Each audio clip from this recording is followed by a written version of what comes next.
Hello guys, வணக்கம். Welcome to success rules. நான் உங்கள் கார்த்தி. இங்கே இருக்கிற எல்லாருக்குமே நம்மளோட வாழ்க்கையில் நாம் பணக்காரனாக மாறணும் அப்படிங்கிற ஒரு ஆசை கண்டிப்பாக இருக்கும். அப்படி நம்மளோட வாழ்க்கையில் நம்ம பணக்காரனாக மாறுறதுக்கு எத்தனையோ வழிகள் இருந்தாலும் நம்ம எல்லாருக்கிட்டையுமே இருக்கக்கூடிய ஒரு காமனான வழி அப்படின்னா நம்ம படித்தா பணக்காரனாகலாங்கிற இந்த ஒரு வழி தான். நம்மளோட அப்பா அம்மாவாக இருக்கட்டும், இல்லை நம்ம சொந்தக்காரங்களாக இருக்கட்டும், நீ நல்லா படி, நீ நல்லா படித்தாதான் பெரிய ஆளாக வர முடியும், ஒரு மிகப்பெரிய பணக்காரனாக மாற முடியும் அப்படின்னு சொல்கிறத நீங்கள் கேள்விப்பட்டிருப்பீங்க. படித்தாதான் பணக்காரன் ஆகலான்னு சொல்கிறாங்க. ஆனால் எதை படித்தா பணக்காரன் ஆகலாங்கிற ஒரு விஷயத்தை இங்கே இருக்கிற யாருமே சொல்லித்தரதில்லை. அண்ட் இந்த வீடியோவில் நீங்கள் எந்தெந்த துறைகளில் நீங்கள் கால் பதிக்கிறது மூலமாக ஒரு 10 வருஷத்தில் நம்மளால் ஒரு நல்ல பொருளாதார நிலைமைக்கு வர முடியும் அப்படிங்கிறத பற்றி தான் இந்த வீடியோவில் பார்க்க போகிறோம். இந்த வீடியோ ஸ்கூல் முடித்த ஸ்டூடெண்ட்ஸில் இருந்து இப்போ ஒரு காலேஜில் ஒரு துறையை தேர்ந்தெடுத்து படிக்கிற எல்லா காலேஜ் ஸ்டூடெண்ட்ஸ்க்குமே கண்டிப்பாக உதவியாக இருக்க போகுது. அண்ட் நான் சொல்ல போகிற இந்த 10 துறைகளில் ஏதாவது ஒரு துறையில் உங்களோட திறமைகளை வளர்த்துக்கிட்டா கூட கண்டிப்பாக இன்னும் 10 வருஷத்தில் உங்களால் ஒரு நிரந்தர பொருளாதார நிலையை அடைய முடியும். அண்ட் இந்த வீடியோக்குள்ளே போகிறதுக்கு முன்னாடி நம்ம சேனலை இப்போ தான் ஃபஸ்ட் டைம் பார்க்குறீங்க அப்படின்னா நம்ம சேனலை சப்ஸ்கிரைப் பண்ணிவிட்டு வீடியோவை தொடர்ந்து பாருங்கள். வாங்க வீடியோக்குள்ளே போகலாம். Number 1, master of business administration. பணக்காரன்னு பேச்சு எடுத்தாலே யாருமே வேலைக்கு போகிறதுனால பணக்காரன் ஆக முடியாதுன்னு தான் இங்கே யோசிப்பாங்க. அப்போது அவங்க கையில் இருக்கிற வாய்ப்பு தான் என்ன? தொழில் நடத்துறது மூலமாக தான் பணக்காரனாக முடியும்னு நமக்கு ஆல்ரெடி தெரியும். இப்படி ஒரு தொழிலை பற்றி அடிப்படை அறிவை வளர்த்துக்கணும் அப்படின்னா நீங்கள் இந்த ஒரு கோர்ஸை எடுத்து படிக்கலாம். இப்போது நீங்கள் இந்த கோர்ஸை எடுத்து படிச்சுட்டு இருக்கிறவங்களா இருந்தால் வருங்காலத்தில் நீங்கள் ஜொலிக்கிறதுக்கான ஒரு வாய்ப்பு காத்துக்கிட்டு இருக்கு. 17 பிஸ்னஸ் ஸ்கூல்ஸில் படித்த MBA கிராஜுவேட்ஸோட சராசரியான வருஷ சம்பளம் $12,550 இருந்து $1,47,648 வரைக்கும் இருக்குதுன்னு சொல்கிறாங்க. ஆனால் அது மட்டும் இல்லாமல் ஸ்டான்ஃபோர்ட் MBA கிராஜுவேட்ஸோட சம்பளம் சராசரியாக $1,82,272 சொல்கிறாங்க. ஸோ இப்படி நீங்கள் MBA துறையை எடுத்து படிக்கிறது மூலமாக அது பிஸ்னஸ் மேனேஜ்மெண்ட், ஸ்ட்ராட்டஜிக் திங்கிங், அப்புறம் டிசிஷன் மேக்கிங் அப்படின்னு இந்த மாதிரி எல்லா திறமைகளுமே இது உங்களுக்குள்ள உருவாக்குது. அண்ட் முக்கியமாக நீங்கள் தொழிலை பற்றி படிக்கிறதுனால எந்த ஒரு இடத்துல ஒரு சின்ன தொழில் நடந்தாலும் அதில் உங்களுக்கான வேலை வாய்ப்பு அப்படிங்கிறது நிறையாவே காத்துக்கிட்டு இருக்கு. ஏன்னா ஐடியா இல்லாமல் எப்படி தொழில் தொடங்க முடியாதோ அதே மாதிரி தான் MBA கிராஜுவேட் இல்லாத ஒரு தொழிலை நம்மளால் பார்க்கவே முடியாது. அண்ட் இந்த படிப்பை நீங்கள் படிக்கிறது மூலமாக நீங்கள் ஒருத்தரோட தொழிலை வளர செய்யவும் நீங்களாவே சொந்த தொழிலை தொடங்கவும் முடியும். அண்ட் முக்கியமாக ஃபினான்ஸ், கன்சல்டிங், என்டர்பிரினர்ஷிப் அப்படின்னு இந்த மாதிரியான பல பெனிஃபிட்ஸ் தரக்கூடிய ஆப்பர்ச்சுனிட்டிஸ்க்கான கதவு உங்களுக்காக திறந்திருக்கு. அண்ட் ஹார்ட் ஒர்க் கூட சேர்த்து எப்படி பணக்காரன் ஆகணும் அப்படிங்கிறதுக்கான ஆன்சரையும் இந்த டிகிரி உங்களுக்கு கொடுக்கும். ஏன்னா இந்த டிகிரி படித்தவங்க பெரும்பாலும் ஆஃபீஸில் CEO மாதிரியான பதவியில தான் இருப்பாங்க. நல்ல பிஸ்னஸ் செய்யவும் வேற ஒரு நாட்டில் போய் வேலை செய்யவும் இந்த MBA டிகிரி உங்களுக்கு ஒரு சக்தி வாய்ந்த கருவியாக இருக்கும். Number 2, economics. முதல் பாயிண்ட்ல பார்த்த ஒரு பிஸ்னஸ் அட்மினிஸ்ட்ரேட்டர் எப்படி ஒரு தொழிலுக்கு முக்கியமோ அதே மாதிரி தான் நீங்களும் ஒரு வீட்டோட பொருளாதாரத்தை கவனிக்க ஆரம்பிச்சாலே இந்த நாட்டோட பொருளாதார அறிவுன்றது உங்களுக்கு தானாவே கிடைச்சிடும். அண்ட் எக்கனாமிக்ஸ் படித்தவங்க மட்டும் இல்லாமல் இங்கே இருக்கிற எல்லாருக்குமே இந்த எக்கனாமிக்ஸ் பற்றின அடிப்படை அறிவுன்றது இங்கே ரொம்ப அவசியமானதாக இருக்குது. அண்ட் தொழில் தொடங்குற எல்லாருமே அவங்களோட வரவு செலவுகளை கவனிக்க அக்கௌண்டண்டை கண்டிப்பாக ஹையர் பண்ணுவாங்க. அண்ட் இந்த டிகிரி படித்த எல்லாருக்குமே maximum economic principle, market dynamics and data analyse அப்படின்னு இதை பற்றின நல்ல புரிதல் இவங்களுக்குள்ள இருக்கும். அண்ட் எக்கனாமிக்ஸ் படித்தவங்களுக்கு critical thinking, problem solving skills அப்படின்னு இது எல்லாமே இயற்கையாகவே இவங்களுக்குள்ள அதிகமாக இருக்கும். அண்ட் அதை வச்சு இவங்க பணம் சம்பந்தமான முடிவு எடுக்கிறதும் எப்படி ப்ராஃபிட்டை கொண்டு வரணுங்கிறதுக்கான வழி எல்லாத்தையுமே இவங்க ஈஸியாக கண்டுபிடிப்பாங்க. அண்ட் அதுலேயும் முக்கியமாக நாட்டோட பொருளாதார நிலைமையை சரியாக கணிக்கிறதுக்கும் எந்த நேரத்தில் எந்த மாதிரியான பங்குல முதலீடு பண்ணால் நல்ல ரிட்டர்ன்ஸை எடுக்க முடியுங்கிறதையும் எக்கனாமிக்ஸை ஆழமாக புரிஞ்சுக்கிறது மூலமாக ஈஸியாக கண்டுபிடிக்க முடியும். அண்ட் இந்த திறமை எல்லாத்தையுமே வச்சு finance, banking, consulting and government அப்படின்னு இந்த மாதிரியான வேலைகளுக்கு நம்ம யூஸ் பண்ணிக்கலாம். அண்ட் இந்த துறையில் நீங்கள் உங்களோட திறமைகளை படிப்படியாக வளர்த்துக்கிறது மூலமாக வருஷத்துக்கு சராசரியாக $1,28,180 வரைக்கும் சம்பளம் வாங்குற மாதிரியான பதவியை கூட உங்களால் அடைய முடியும். ஸோ அப்புறம் என்ன, எக்கனாமிக்ஸ் படித்து பெரிய பணக்காரனா மாற வேண்டியதானே. அடுத்ததா நம்பர் 3, கம்ப்யூட்டர் சயின்ஸ். இன்னைக்கு bachelor of computer science degree முடிச்சவங்களுக்கு தான் அதிக டிமாண்டுன்னு சொல்லலாம்.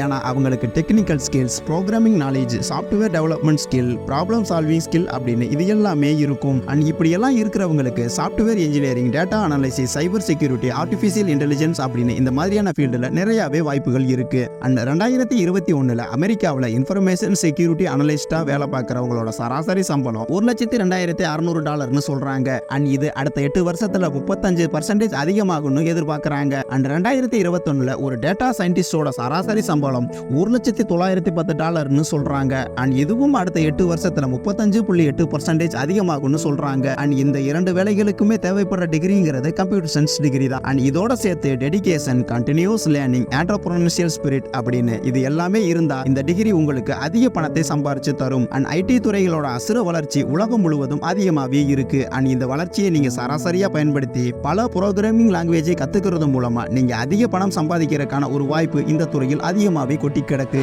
Number 4, civil engineering. நாம வாழ்றதுக்கான அடிப்படை வசதிகள்ல ஒண்ணுதான் இந்த வீடு. அண்ட் இங்கே இருக்கிற சாதாரண மக்களுக்கு கூட ஒரு சொந்த வீடு கட்டணுங்கிற கனவு கண்டிப்பாக இருக்கும். அப்படி இருக்கிறப்ப இந்த காலகட்டத்தில் எப்படி சிவில் இன்ஜினியர்ஸ்க்கு வேலை இல்லாமல் போகும்? அண்ட் வீடு மட்டுமா இங்கே சிவில் இன்ஜினியர்ஸ் கட்டுறாங்க. சாதாரண மெயின் ரோட்ல இருந்து ஹைவே வர பெரிய பெரிய பிரிட்ஜ், அபார்ட்மெண்ட்ஸ், பில்டிங் அப்படின்னு இது எல்லாமே கட்டுறதுக்கான அடிப்படை கட்டுமான வேலையில இருந்து பெரிய பெரிய ஸ்ட்ரக்சரல் டிசைன் அப்படின்னு எல்லா இடங்கள்லையுமே சிவில் இன்ஜினியர்ஸ் அதிகமாக தேவைப்படுறாங்க.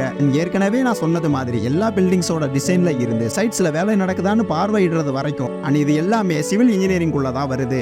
அண்ட் முக்கியமா வெளிநாடுகளிலும் சிவில் இன்ஜினியர்ஸ்க்கான வாய்ப்புகள் அதிகமாகவே இருக்கு. ஸோ நீங்க சிவில் இன்ஜினியரிங் துறையை தேர்ந்தெடுக்க போறீங்க அப்படின்னா டிசைன் சம்பந்தப்பட்ட எல்லா சாஃப்ட்வேர்ஸையுமே கத்துக்கிட்டு இன்டர்ன்ஷிப்புக்காக ஒரு கன்ஸ்ட்ரக்ஷன் கம்பெனியை தேர்ந்தெடுத்து 1 மாசம் ட்ரைனிங் போறப்ப உங்களால் புக்ஸை தாண்டின பல விஷயங்களை இந்த காலகட்டத்தில் உங்களால் தெரிஞ்சுக்க முடியும். கன்ஸ்ட்ரக்ஷன், டிரான்ஸ்போர்ட்டேஷன், உர்பன் பிளானிங் அப்படின்னு இந்த மாதிரியான ஃபீல்டில் நல்ல திறமை இருந்தால் சிவில் இன்ஜினியர்ஸ்னால அவங்களோட பதவியை மேனேஜரல் பொசிஷனுக்கு கூட மாற்றிக்க முடியும். திறமையை மட்டும் நீங்கள் இந்த ஃபீல்டில் கற்றுக்கிட்டா இன்னொருத்தர்கிட்ட வேலை பார்க்குற நிலைமையில் இருந்து மற்றவங்களை நீங்கள் வேலை வாங்குற நிலைமைக்கு உங்களால் போக முடியும். Number 5, aerospace engineering. நம்மளுக்கு இன்னும் ஸ்பேஸ் யூனிவர்சிட்டி பற்றி நிறைய விஷயம் தெரியாமல் இருக்கு. கண்டிப்பாக 10 இல்லை 20 வருஷத்தில் இந்த ஃபீல்டு மிகப்பெரிய வளர்ச்சியை அடையும். அண்ட் இந்த டிகிரியில் கிராஜுவேட்டாக இருக்கிறவங்களுக்கு ஏரோடைனமிக்ஸ், ப்ரொபல்ஷனல் சிஸ்டம்ஸ், ஸ்ட்ரக்சரல் அனலைசிஸ் இந்த துறைகளோட அறிவும் சேர்ந்தே ஒரே கோர்ஸில் கிடைக்குது. அண்ட் இதில் எக்ஸ்பர்ட்டாக இருக்கிறவங்களுக்கு காம்ப்ளெக்ஸ் ப்ராஜெக்ட், டெக்னாலஜிக்கல் அட்வான்ஸ்மெண்ட் ப்ராஜெக்ட்ல எல்லாம் வேலை பார்க்குற வாய்ப்புகள் இருக்கு. யூஎஸ்ல இருக்கிற பியூரோ ஆஃப் லேபர் ஸ்டாட்டிஸ்டிக்ஸ் என்ன சொல்லுது அப்படின்னா 2020 வரைக்கும் இந்த ஃபீல்டில் 61,400 ஜாப்ஸ் இருந்திருக்குன்னு சொல்றாங்க. அண்ட் அது மட்டும் இல்லாமல் இது அடுத்த 10 வருஷத்தில் 8% அதிகரிக்கும்னு, இன்னும் 5,100 புது ஜாப்ஸ் அதிகமாகும்னு சொல்றாங்க. ஸோ ஏரோஸ்பேஸ் இன்ஜினியரிங்ல என்ன வாய்ப்புகள் இருக்கு அப்படின்னு உங்களை நீங்களே ஏமாத்திக்காம ஆர்வத்தோட இதை தேர்ந்தெடுத்து பல வாய்ப்புகளை நீங்க தேடுறது மூலமா உங்களால இந்த துறையில நிறைய அறிவை வளர்த்துக்க முடியும். Number 6, nursing. கொரோனா வந்ததுல இருந்து டாக்டரையும் நர்ஸையும் பார்த்தாலே நமக்கு தனிப்பட்ட மரியாதைங்கிறது வந்துருச்சு. அண்ட் உங்களுக்கு சேவை மனப்பான்மை இருந்தா இந்த துறையில உங்களால சிறப்பாக வேலை செய்ய முடியும். சரி, சேவை பண்ணுற மனசு இருந்தாலும் நமக்கான வளர்ச்சிங்கிறது இந்த துறையில் இருக்குமான்னு உங்களுக்குள்ள சந்தேகம் வரலாம். சந்தேகமே வேணாம், உங்களால் இந்த துறையில் கண்டிப்பாக பணக்காரனாக மாற முடியும். அண்ட் கொரோனா வந்ததுல இருந்தே தொடர்ச்சியாக அதிகமாக தேவைப்படுற இண்டஸ்ட்ரியாக ஹெல்த் கேர் மாறிக்கிட்டே வருது. அண்ட் குறிப்பாக நர்சிங்க்கு நிறைய ஜாப் ஆப்பர்ச்சுனிட்டிஸ் இருக்குது. அண்ட் யாருக்கெல்லாம் அதிக எக்ஸ்பீரியன்ஸும் ஸ்பெஷலைஸ்டு சர்டிஃபிகேஷனும் இருக்கோ அவங்களால இன்னும் அதிக சம்பளத்துக்கு ரொம்ப நாள் வேலை பார்க்க முடியும். The royal college of nursing என்ன சொல்லுதுன்னா 2021 என்ஹெச்எஸ் நர்ஸோட சராசரி வருஷ சம்பளம் 33,384 பவுண்டுன்னு சொல்கிறாங்க. அண்ட் 2023 பேமெண்ட் இன்க்ரீஸ் பண்ணாங்க அப்படின்னா கண்டிப்பாக இது சராசரியாக 37,000 பவுண்ட்ஸ் வரைக்கும் மாறும்னு சொல்கிறாங்க. Number 7, supply chain management. Goods and சர்வீஸோட ஃப்ளோவை இன்க்ரீஸ் பண்ணுறதுக்கு, செலவுகளை குறைக்கிறதுக்கு, ஆர்கனைசேஷனோட எஃபிஷியன்ஸை அதிகப்படுத்துறதுக்கு அப்படின்னு இது எல்லாத்துக்குமே சப்ளை செயின் மேனேஜ்மெண்ட் ப்ரொஃபஷனல்ஸ் ரொம்ப முக்கியம். And supply chain professional base பண்ணி இருக்கிற industry streamline operations, waste reduce, ability reduce இந்த மாதிரியான ஜாப் ரோல்ஸுக்கு அதிகம் சம்பளம் தர்றாங்க. யூஎஸ்ல சப்ளை செயின் மேனேஜருக்கு சராசரி சம்பளம் $1,07,100 இருந்து $1,37,255 வரைக்கும் இருக்கும்னு சொல்றாங்க. யாருக்குமே தெரியாத இந்த துறையில கூட இப்படி ஒரு வாய்ப்பு உங்களுக்காக காத்துக்கிட்டு இருக்கு. அண்ட் அதை பயன்படுத்தி நீங்க கண்டிப்பா பணக்காரனாக மாறிட முடியும். Number 8, finance. Financial theory, investment analysis, risk management இதில் எல்லாமே நல்ல ஃபவுண்டேஷன் இருக்கிற ஒரு ஃபினான்ஷியல் கிராஜுவேட்ஸ் அவங்களோட ஸ்கில்ஸையும் நாலேஜையும் வச்சு ஃபினான்ஷியல் டிசிஷனை எடுக்கிறாங்க. அண்ட் இந்த டிகிரியில் கிராஜுவேட் ஆனதால் மட்டும் அவங்களுக்கு எப்படி காசை உருவாக்கணும்னு தெரிஞ்சிருக்குன்னு நீங்கள் நினைக்க வேணாம். ஏன்னா இந்த degree investment banking, corporate finance, financial planning, consulting இந்த மாதிரியான ஹையஸ்ட் சேலரிக்கு ஹெல்ப் பண்ணுது. அண்ட் இதில் இருக்கிற பெஸ்ட் பார்ட் என்னன்னா கிராஜுவேட் டிகிரி முடிச்சிருக்க ஒரு புது கன்சல்டரோட அதிகபட்ச சம்பளம் போனஸோட சேர்த்து $1,50,000 இருந்து $2,00,000 வரைக்கும் இருக்கு. Number 9, computer programming. இன்னைக்கு டெக்னாலஜி தொடர்ந்து வளர்ந்துக்கிட்டே போகிறதால திறமையான ப்ரோக்ராமர்ஸோட தேவை தொடர்ந்து அதிகமாகிட்டே இருக்கு. அண்ட் ப்ரோக்ராமிங் லாங்குவேஜஸ் கற்றுக்கிட்டதுக்கு அப்புறம் சாஃப்ட்வேர் டெவலப்மெண்ட் ஸ்ட்ராங் ஆகிறதுனால technology, software engineering, web development and data analyse இந்த டிபார்ட்மெண்ட்டில் நிறைய வேலை வாய்ப்புகள் காத்துக்கிட்டு இருக்குது.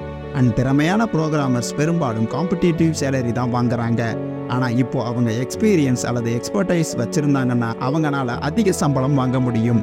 அண்ட் இப்போதைக்கு இந்த ஃபீல்டில் அதிகமாக டெக் லே ஆஃப் நடக்கிறதுனால எப்படி உங்களால் கம்ப்யூட்டர் ப்ரோக்ராமிங் டிகிரியை வச்சு ரிச் ஆகலாம்னு நீங்கள் கேட்கலாம். கண்டினியூஸ் லேர்னிங், வளர்ந்து வர டெக்னாலஜிஸ்க்கு ஏற்ற மாதிரியான மாறிக்கிறது, ப்ரோக்ராமிங் ஸ்கில்ஸ் இது எல்லாமே இருந்தால் உங்களை யாராலையுமே லே ஆஃப் பண்ண முடியாது. அண்ட் IBM மாதிரியான பெரிய கம்பெனியில் பார்த்தீங்கன்னா அவங்க அப் டு டேட் வந்திருக்க எல்லா இன்ஃபர்மேஷனையுமே தெரிஞ்சு வச்சுருப்பாங்க. அண்ட் நீங்கள் உங்களோட டிகிரிக்கு பதிலாக free certification courses, online courses இந்த மாதிரி ட்ரை பண்ணி பார்க்கலாம்.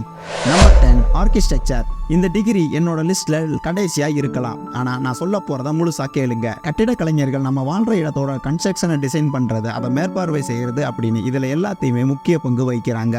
அண்ட் இந்த ஒரு காரணத்துக்காக அவங்க ரொம்பவுமே மதிக்கப்படுறாங்க.